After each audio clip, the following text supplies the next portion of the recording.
quels sont les dossiers d'actualité de la FNPS?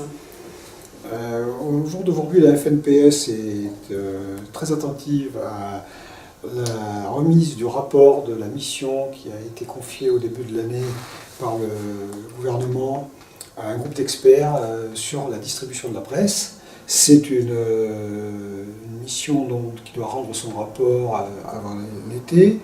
Nous serons particulièrement attentifs à tout ce qui pourra être préconisé en matière d'évolution de la distribution postale, qui, comme nous le savons, est déterminante pour 95% de la diffusion de nos formes de presse, même si nous ne négligeons pas pour autant la vente au numéro et le portage qui concerne aussi un certain nombre de nos éditeurs.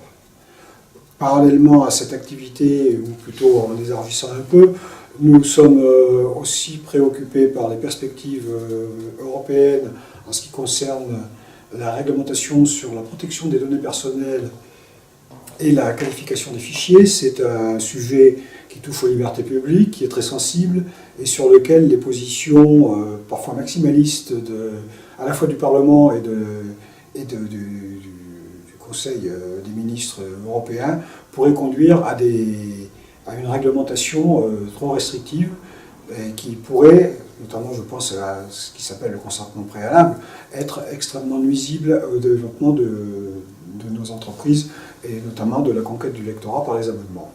Enfin, toujours au niveau européen, l'actualité se focalise aussi en ce qui nous concerne sur la protection du droit d'auteur. Celui-ci est remis en cause de façon diverse, à la fois par les institutions publiques, par les développements de ce qu'on appelle l'open data, également par les grandes sociétés informatiques qui pour la plupart n'ont pas leur siège en Europe, mais qui souhaitent pouvoir bénéficier à moindre coût de l'ensemble des contenus que nous mettons sur le numérique.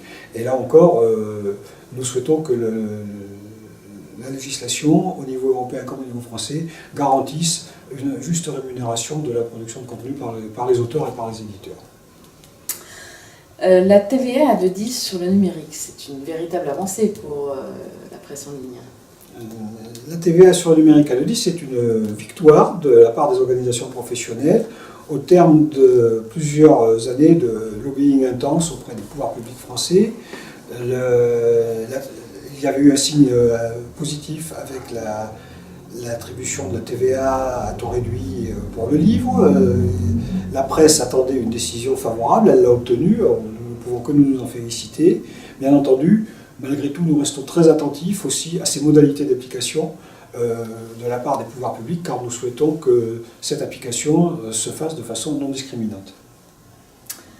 Est-ce que la presse spécialisée va totalement basculer vers le numérique comme certains l'avancent?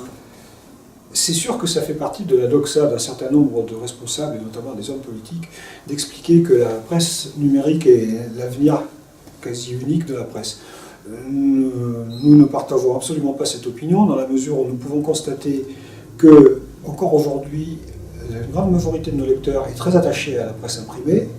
Cette presse imprimée représente aujourd'hui encore une part plus qu'importante de chiffre d'affaires. Dans certains cas, c'est 95%, et j'en connais peu qui réalisent plus de 3 à 4% de leur chiffre d'affaires purement en numérique.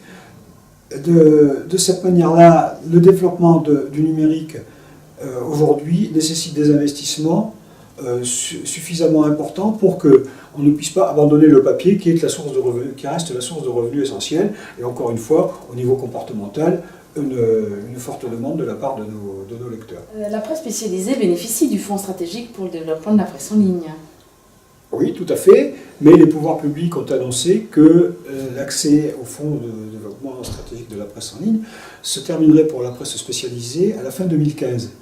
Nous ne voyons pas pourquoi nous sommes là encore discriminés sur cette question, étant donné que nous participons sans doute beaucoup plus que d'autres par le biais du développement numérique à la transmission du savoir et de l'information et de l'innovation.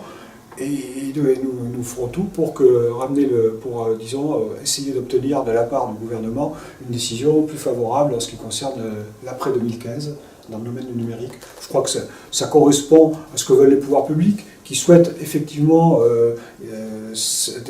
un développement tout numérique, et on les comprend. Et dans ces cas-là, il n'y a aucune raison que nous n'ayons pas accès aux dispositifs qui sont mis en place pour faciliter les investissements.